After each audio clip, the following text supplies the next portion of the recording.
Let me tell you the truth. Life is deceptively short. 20 years looks far till you cover it. 40 years looks far till you cover it. 50 years looks far till you cover that distance. 80 years looks far till you cover it. Do you know? The celebration of birthdays is not celebrating how far you have come. It's also acknowledging how much is left. It is not just celebrating how far you have come. Listen, it is celebrating how much is left. So if you are 50 years today and you are supposed to live 80 years on earth, you are not celebrating 50 years. You are celebrating 30 years remaining. If you are supposed to live 70 years and you are celebrating 65 years, what you are celebrating is 5 more years. How foolish do you want to live when you have 5 more years to live? I was watching one video of Reinhard Bonnke 5 years ago, and I said, do you know 5 years ago, as at the time he was saying it, maybe he did not know that he had only 5 years. There are people who, as at January, they died in May. They didn't know that when they celebrated New Year, it was 5 more months to live. How would you live if you knew? Not to make you afraid.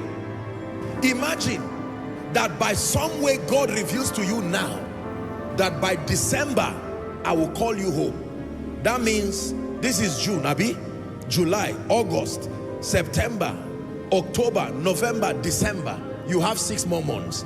Then somebody who does not know where he's going comes to waste your time, and until October you are still roaming around life and destiny.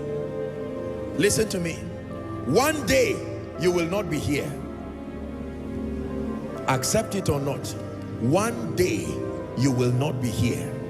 Every dead body on earth is a sermon, a constant reminder that the clock of destiny is ticking, and one day it will stop. Did you hear me? Every dead body you see today, from today, see it as a sermon. Don't just see it as a corpse. Every dead body, some of those dead bodies were stubborn while they were alive. Some of those dead bodies were arrogant. They said they would not die. Some of those dead bodies carried stubborn spirits. Some of those dead bodies carried arrogant spirits. Some of those dead bodies carried wicked spirits. Some of those dead bodies carried godly and prepared spirits. But in any case, it's now a dead body. You don't call a dead body a preacher.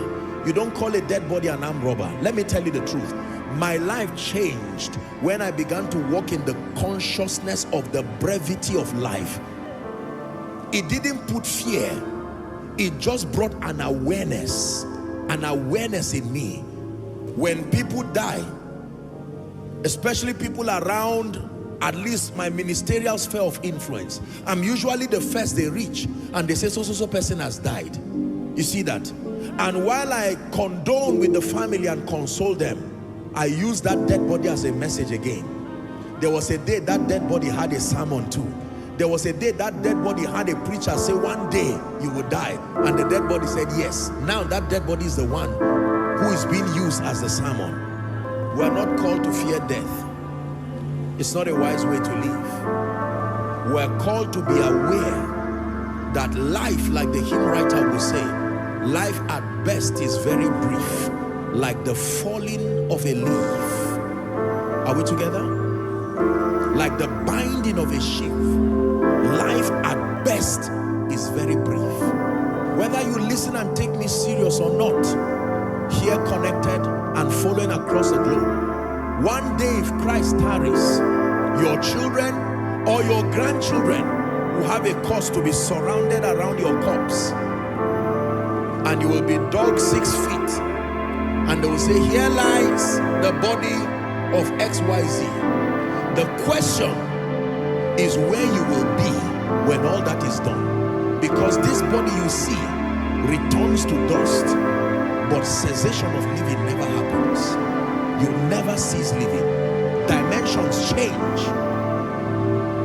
This is why it is foolish to live life as if you indefinitely have the power to decide whether you will go or not. It's not true. It's not true. It's not true. There are many people who were on earth. Do you There are people who were alive on Sunday as I was preaching, but today they are gone. This Sunday, I mean Sunday.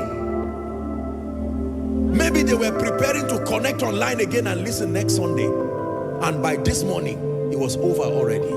So teach us to number our days.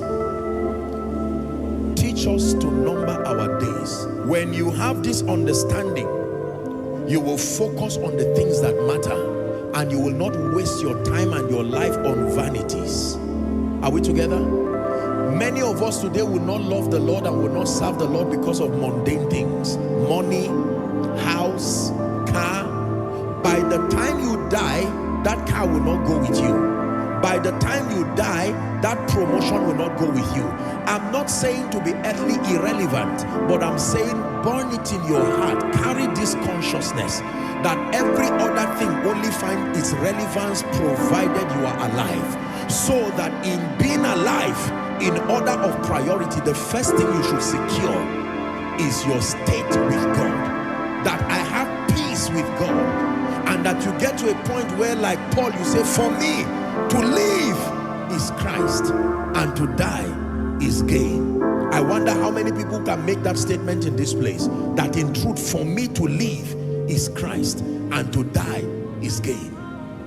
If Christ tarries, I don't want to get out of this world as a defeated loser, a failure. No, no. I want to design my own exit by myself. That I would conquer life, finish my assignment with joy, be a blessing to creation, and with health and vitality and with joy, I would look at life and say, I came, I saw, I conquered. You sign out with honor and leave. To be absent in the body is to be present with the Lord. All that fear you are seeing is only those who are watching you. As a dead person, that transition is so instant, you will not even know what is happening. I can tell you that for free. All the pity you pity dead bodies is because you are alive. The person transiting is instant. That's it. Like the blinking of your eye. Realities change immediately. And what becomes the compass to where you go after death is your believing in Jesus Christ, your walking in his ways, and living a life of meaning. I will not be so foolish as to make many things a priority above Jesus. No.